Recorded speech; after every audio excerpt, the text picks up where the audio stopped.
El telescopio espacial James Webb es un proyecto de ciencia básica que ha desarrollado la NASA durante las últimas 3 décadas.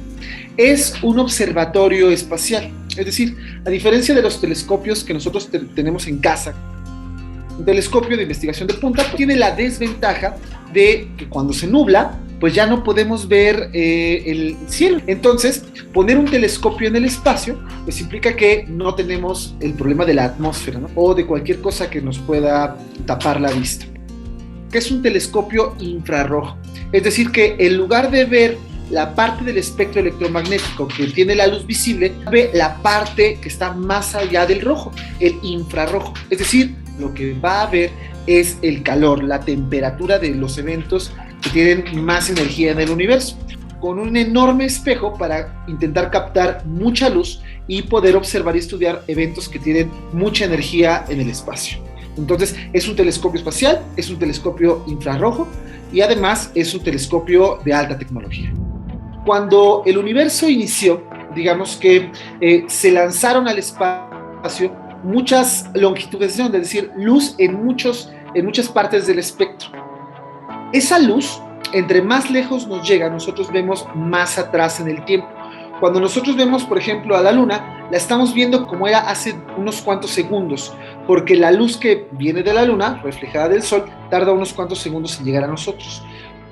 Cuando vemos una estrella, tarda mucho tiempo en llegar, pero no solamente tarda más tiempo, sino que esa luz se va estirando, y al estirarse se va haciendo cada vez de longitud más larga, y por eso está en el infrarrojo. Entonces, el telescopio James Webb va a ver el universo en una longitud de onda en la que nos permite ver más atrás en el tiempo. Es decir, el Webb va a poder observar cómo era el universo hace miles de millones de años, y con eso vamos a poder entender cómo era el universo en ese entonces. Cuando fue el Big Bang, al principio todo era un gas de partículas elementales muy, muy calientes. Este calor pues, tiene una resonancia, es decir, va llegando a distintas partes del universo conforme pasa el tiempo. Después este gas se va enfriando y va creando los elementos, y estos elementos se van a ir juntando y va a formar las primeras galaxias. Nosotros no podemos ver esas galaxias porque todavía esa luz no nos alcanza a llegar en el visible, pero algunas de esas sí en el infrarrojo. Entonces el Webb lo que va a intentar hacer es apuntar su cámara hacia regiones en las que podemos saber que hay o que había antes cierto tipo de galaxias muy antiguas. Además, la finura de su manufactura también nos permite ver otras cosas como exoplanetas. Si el Webb apunta sus espejos hacia un lugar en el que sabemos que hay una estrella en la que puede haber un planeta similar a la Tierra, por ejemplo, puede hacer mediciones y fotografiar planetas. Nunca se había lanzado un aparato tan complejo al espacio. Tuvo que lanzarse dobladito. Estas partes externas están dobladas hacia atrás, estas dos. Todo esto estaba doblado hacia acá. Estas velas de un material reflectante estaban todas enrolladitas. Todas esas operaciones tuvieron que dar las instrucciones desde tierra para que el Webb se desplegara. Son únicas.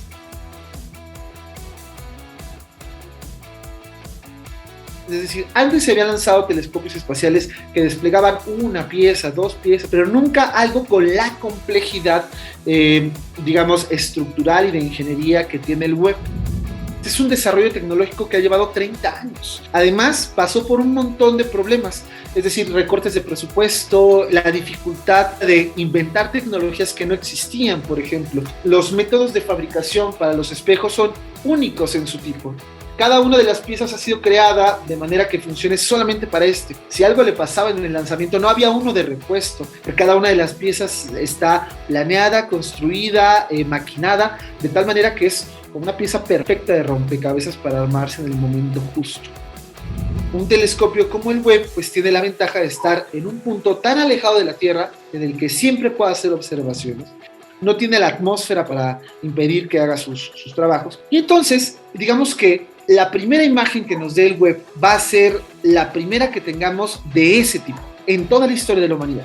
Y estos datos, cuando lleguen a los astrónomos y a los cosmólogos, pues les van a ayudar a entender cómo era el universo antes y esto cómo ha formado el universo que conocemos en este momento. La NASA, por ejemplo, tiene un hashtag con el que está promocionando la misión que es Unfold the Universe, ¿no? O sea, como desdobla el universo. Un poco como esta idea de que el web se logró desdoblar para trabajar, pero también va a desdoblar nuestra visión del universo en las etapas tempranas, que todavía no sabemos si va a cuadrar con las teorías que han desarrollado los cosmólogos a lo largo de muchos años. Es decir, que a través de la ciencia, de la tecnología, del razonamiento, de la exactitud y la comunicación clara entre los seres humanos, podemos lograr grandes cosas. Esto no es mínimo, no es pequeño en realidad. Y si podemos hacer estas cosas trabajando en equipo, probablemente podamos confiar en la ciencia como la mejor de las opciones para obtener conocimiento de la que disponemos hasta la fecha. Tenemos la evidencia de que el pensamiento científico, la tecnología, funcionan para lo que la estamos planeando, ¿no?